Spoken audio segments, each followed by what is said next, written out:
చేశారు. ఎంపీ ఎన్నికల్లో party ఓటమితో BRS పై వ్యతిరేక ప్రచారం చేశారని సీరియస్ అయ్యారు. అందుకే 10 మంది ఎమ్మెల్యేలు నిరాశతో పార్టీ మారారని చెప్పారు. ఒక్కసారి ఓటమితో కొట్టుకుపోయే పార్టీ బీఆర్ఎస్ కాదని అన్నారు. తెలంగాణ తెచ్చిన పార్టీపై వ్యతిరేక ప్రచారం సరికాదని, లోకల్ బాడీ ఎన్నికల్లో పార్టీ కోసం కష్టపడాలని సూచించారు.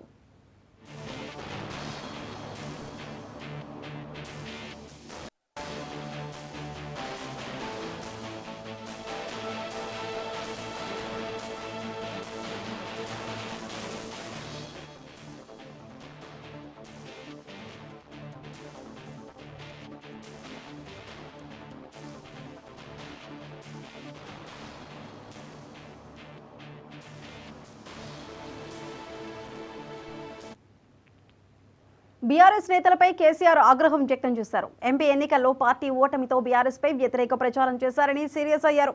అందుకే 10 మంది ఎమ్మెల్యేలు నిరాశతో పార్టీ మారారని చెప్పారు. ఒక్కసారి ఓటమితో కొట్టుకుపోయే పార్టీ బీఆర్ఎస్ కాదని అన్నారు. తెలంగాణ తెచ్చిన పార్టీపై వ్యతిరేక ప్రచారం సరికాదని, లోకల్ బాడీ ఎన్నికల్లో పార్టీ కోసం కష్టపడాలని సూచించారు.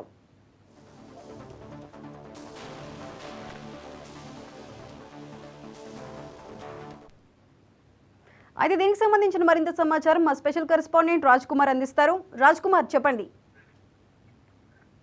ఏఎస్ఐసుగా ఎంపీ ఎన్నికల్లో ఓటమి తర్వాత బీఆర్ఎస్ పని అయిపోయిందని కూడా పార్టీ నేతలే ఇలా చెప్పడం ఎంతవరకు కరెక్ట్ అని కూడా కేసీఆర్ మాత్రం బీఆర్ఎస్ నేతలపై ఆగ్రహం వ్యక్తం చేయడం జరిగింది. దీనికి సంబంధించినటువంటి అంటే ఈ రోజు ఏదైతే ముఖ్య కార్యకర్త టీఆర్ఎస్ విస్తృత స్థాయి కమిటీ సమావేశాన్ని కూడా మొదటిసారిగా పార్టీ అధినేత మాజీ ముఖ్యమంత్రి కల్వకుంట్ల చంద్రశేఖరరావు కూడా కొన్ని ఆసక్తికర వ్యాఖ్యలు కూడా చేయడం జరిగింది. అంటే అతి ముఖ్యమైన బీఆర్ఎస్ నేతలతో కూడా ఈ రోజు బీఆర్ఎస్ భవన్ లో వారందరికీ సమావేశం ఏర్పాటు చేయడం జరిగింది. రాబోయే స్థానిక సంస్థల ఎన్నికల్లో మాత్రం ఏ విధంగా వ్యూహాలు అంటే స్థానిక సంస్థల ఎన్నికల్లో గెలిచి తీరాలి, తప్పకుండా దీనికి సంబంధించినటువంటి ఎంపీ ఎన్నికల్లో తమ పార్టీ ఓటమి చెందిన దానిపై కూడా పార్టీ మారాల్సి వచ్చిన 10 మంది ఎమ్మెల్యేలు మాత్రం మన ఏదైతే బీఆర్ఎస్ పార్టీలోనే ఇలా మాట్లాడుకోవడం వల్లనే వారు నైరేషన్ చెంది కూడా 10 మంది ఆ పార్టీ మారారని కూడా కేసీఆర్ ఆగ్రహం వ్యక్తం చేయడం జరిగింది. అంటే దీంతో పాటు ఇప్పటికైనా కూడా ఏం లేదు, లోకల్ బాడీ ఎన్నికల్లో మాత్రం పార్టీ కోసం కష్టపడాలి, 100% మళ్ళీ అధికారంలోకి వస్తామన్నది మాత్రం. ఎందుకంటే గ్రౌండ్ లో కార్యకర్తలు అన్ని సీట్లు ఎక్కువ సీట్లు సాధిస్తే తప్పకుండా వచ్చేది ఏదైతే బీఆర్ఎస్ ప్రభుత్వాన్ని కూడా చెప్పడం జరిగింది. దీనికి సంబంధించినటువంటి వ్యూహాలు అన్ని రచించేందుకు కూడా ముఖ్యమంత్రి కొన్ని వారికి ముఖ్య కార్యకర్తలకు సంబంధించినటువంటి సమావేశంలో కొన్ని వ్యాఖ్యలు కూడా చేయడం జరిగింది. దానికి సంబంధించి ఇప్పుడు దీనికి సంబంధించి ప్రజల కోసం పార్టీ నేతలు కార్యకర్తలు పనిచేయాలని కూడా కేసీఆర్ వారిని కోరడం జరిగింది. దీనికి సంబంధించినటువంటి ఇప్పుడు హాట్ టాపిక్ ఏంటంటే తెలంగాణ సంబంధించినటువంటి ఏదైతే కొన్ని బాధ్యతలు మాత్రం హరీష్ రావు కూడా అప్పచెప్పడం జరిగింది. ఆ హరీష్ రావు ఎందుకంటే పార్టీ సభ్యత్వానికి సంబంధించినటువంటి ఏప్రిల్ నుంచి పార్టీ ఆవిర్భావ సంబంధించినటువంటి అంశంలో కూడా పెద్ద ఎత్తున ఘనంగా నిర్వహించాలి. పార్టీ ఆవిర్భావానికి సంబంధించినటువంటి అన్ని కార్యక్రమాలు కూడా ఏదైతే హరీష్ రావు కూడా ఒప్పచెప్పడం జరిగింది. ఎందుకంటే పార్టీ సభ్యత్వాలు కూడా ఎక్కువ సంఖ్యలో కూడా తీసుకునే విధంగా చూడాలి. ఎందుకంటే ఇప్పటికే కోటి పైచిలకు కూడా అప్పటికే సభ్యత్వాలు ఉన్నటువంటి బీఆర్ఎస్ పార్టీ ఇప్పుడు మళ్ళీ మరోసారి అధికారంలోకి రావాలంటే గ్రౌండ్ లో వర్క్ చేయాలని కూడా కార్యకర్తలకు ముఖ్య నేతలకు అందరికి కూడా కొన్ని సూచనలు చేయడం జరిగింది. మెయిన్ ప్రజా సమస్యలపై కూడా దీనికి సంబంధించినటువంటి పోరాడాలి, అప్పుడే మనకు ప్రజల వద్ద కూడా ఒక నమ్మకం కలుగుతుంది. దీనికి సంబంధించినటువంటి ఈ బీఆర్ఎస్ విస్తృత స్థాయి సమావేశాల్లో చెప్పడం జరిగింది. పార్టీ సంబంధించినటువంటి ఏప్రిల్ 27న మాత్రం భారీ బహిరంగ సభ కూడా ఏర్పాటు చేయాలి. దీనికి సంబంధించినటువంటి ఈ ఏడాది పొడవునా మొత్తం కూడా సిల్వర్ జూబ్లీ వేడుకలు చేయాలని కూడా పార్టీ కమిటీలు వేసి వారందరికీ కూడా నిర్ణయాలు చేయాలి. ఎందుకంటే కమిటీలు వేస్తే అక్కడ ఉన్నటువంటి బలంగా ఏదైతే లోకల్లో బలంగా తయారవుతుంది అని కూడా సంబంధించి దానికోసం ఏదైతే కార్మిక సంఘాలు కావచ్చు, ఇతర సంఘాల అనుబంధ సంఘాలకు వారి యొక్క మద్దతు కూడా తీసుకొని దానికి వారందరితో కలిసిపోవాలని కూడా కేసీఆర్ కొన్ని వ్యాఖ్యలు చేయడం జరిగింది. అంటే కష్టకాలంలో ఉన్నటువంటి కమ్యూనిస్టులపై కూడా కొన్ని విమర్శలు చేయడం జరిగింది. ఎందుకంటే తాను ఎవరితో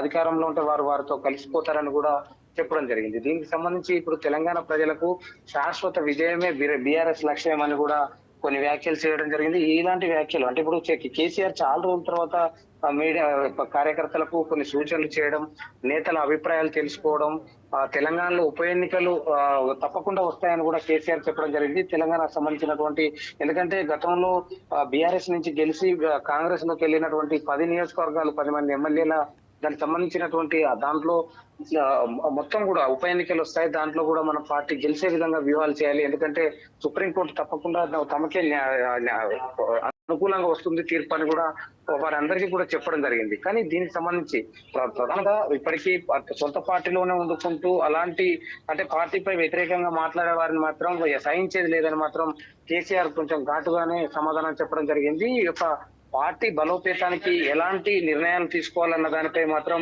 ఈ ముఖ్య నేతల మధ్య మాత్రం కొన్ని సూచనలు చేయడం జరిగింది. కొన్ని బాధ్యతలు మాత్రం తన అల్లుడైనటువంటి హరీష్ రావు మాజీ మంత్రివర్యులకు అప్పచెప్పడం జరిగింది. ఎందుకంటే పార్టీ సభ్యత్వంతో పాటు ఏదైతే ఈ సిల్వర్ జూబ్లీ వేడుకల బాధ్యతలు కూడా హరీష్ రావుకు అప్పచెప్పడం జరిగింది. ఇవన్నిటి నేపథ్యంలో ఇప్పుడు ఈ బీఆర్ఎస్ సంబంధించినటువంటి అంశాలన్నీ కూడా అంటే ఇటు పార్టీ సభ్యత్వాలతో పాటు అదేవిధంగా పార్టీ సిల్వర్ జూబ్లీతో పాటు అదేవిధంగా ప్రజా సమస్యలు ఇప్పుడు రాబోయేటువంటి స్థానిక సంస్థల ఎన్నికల్లో ఈ గెలవడమే ముఖ్యంగా కూడా ప్రత్యేక వ్యూహాలు రచించాలి. ఎందుకంటే స్థానికంగా గెలిస్తే వచ్చేది మన ప్రభుత్వం అని కూడా వారికి ఒక సూచనలు చేయడం జరిగింది, వారికి ఒక ధీమా వ్యక్తం చేయడం జరిగింది. అంటే దీనికి సంబంధించినటువంటి ఈ సమావేశంలో దాదాపు 400 మంది వరకు ముఖ్య నేతలు కూడా పాల్గొనడం జరిగింది. మాజీ మంత్రులు, మాజీ ఎమ్మెల్యేలు, స్థానిక ఇప్పుడు ఉన్నటువంటి ఎమ్మెల్యేలు అందరూ కూడా పాల్గొనడం జరిగింది. దీనికి సంబంధించి కేసీఆర్ వీరందరికీ ఒక దిశానిర్దేశం చేయడం జరిగింది. ఒక బీఆర్ఎస్ కార్యకర్త బీఆర్ఎస్ కు మాత్రం ఏదైతే విస్తృత స్థాయి సమావేశంలో ఈ వ్యాఖ్యలన్నీ కూడా చేయడం జరిగింది. చూడాలి దీనికి సంబంధించినటువంటి అంటే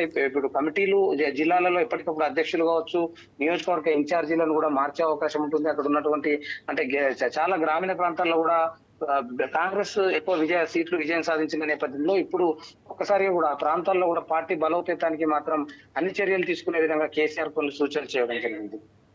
రాజ్ కుమార్, అయితే ఇప్పుడు బీఆర్ఎస్ పార్టీ సిల్వర్ జూబ్లీ వేడుకలకు సంబంధించి సభ్యత్వ నమోదును ముమ్మరం చేయడంతో పాటు ఇతర కార్యక్రమాలు ఏమైనా ప్రత్యేక కార్యక్రమాలు ఏమైనా బీఆర్ఎస్ పార్టీ చేపట్టే అవకాశాలు ఉన్నాయా? అదే మొదటిసారి అంటే సిల్వర్ జూబ్లీ వేడుకలు పార్టీకి సంబంధించినటువంటి ఘనంగా నిర్వహించాలని కూడా కేసీఆర్ చెప్పడం జరిగింది. అంటే ఏడాది పొడవునా పార్టీ సిల్వర్ జూబ్లీ వేడుకలు నిర్వహించితే ప్రజల లోపల ఉన్నట్టు ఉంటుంది. అదేవిధంగా పార్టీ కమిటీలు కూడా వేయాలని కూడా సూచించడం జరిగింది.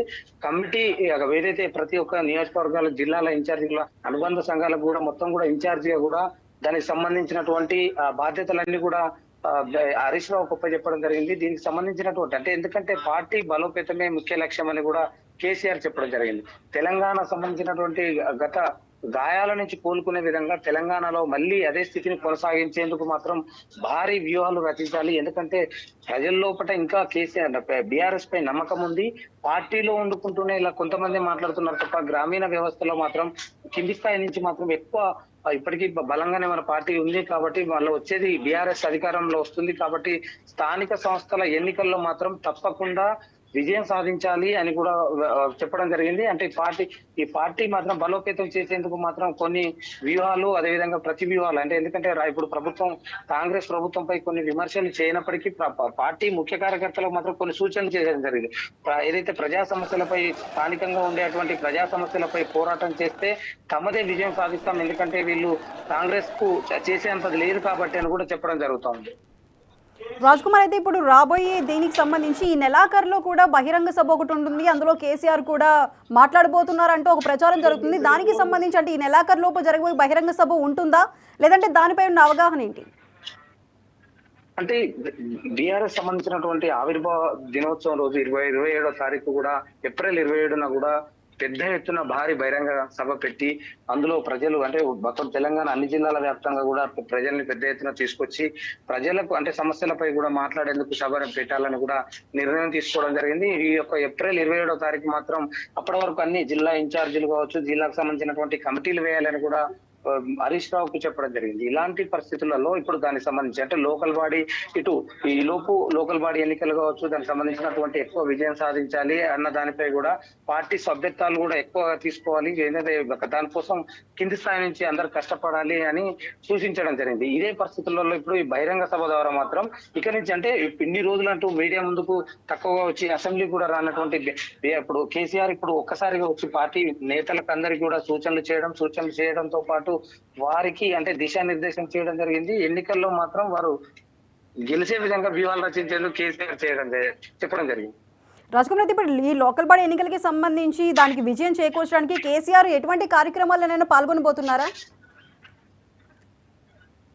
అది ముఖ్యంగా ఇప్పుడు కొద్ది రోజులలో కూడా ఇప్పుడు ఎమ్మెల్సీ ఎన్నికల నేపథ్యంలో మా యొక్క కొద్ది రోజులలోనే స్థానిక సంస్థలు ఎన్నికలు నిర్వహించేందుకు కూడా ఒక వస్తున్న తరుణంలో ఇప్పుడు స్థానికంగా మాత్రం ఉండేటువంటి అన్ని అంటే జెడ్పీటీసీ కావచ్చు, ఎంపీటీసీ, సర్పంచ్ ఎన్నికలు, స్థానిక సంస్థల ఎన్నికల్లో ఎక్కువ స్థానాలు గెలవాలి. ఎందుకంటే అక్కడ గెలిస్తే ప్రజల్లో ఒకటి ఉన్నట్టుంటుంది. ప్రజా సమస్యలపై ఎప్పటికీ పోరాటం చేస్తూ ఉండండి. ఎందుకంటే స్థానికంగా మనం ఇప్పుడు ఎక్కువ సీట్లు సాధించినట్టయితే రాబోయేది బీఆర్ఎస్ ప్రభుత్వం అని కూడా కేసీఆర్ బలంగా వారికి చెప్పడం జరిగింది. దీనికి అనుగుణంగానే పార్టీ కోసం అందరూ కూడా కష్టపడాలని కూడా సూచించడం జరిగింది.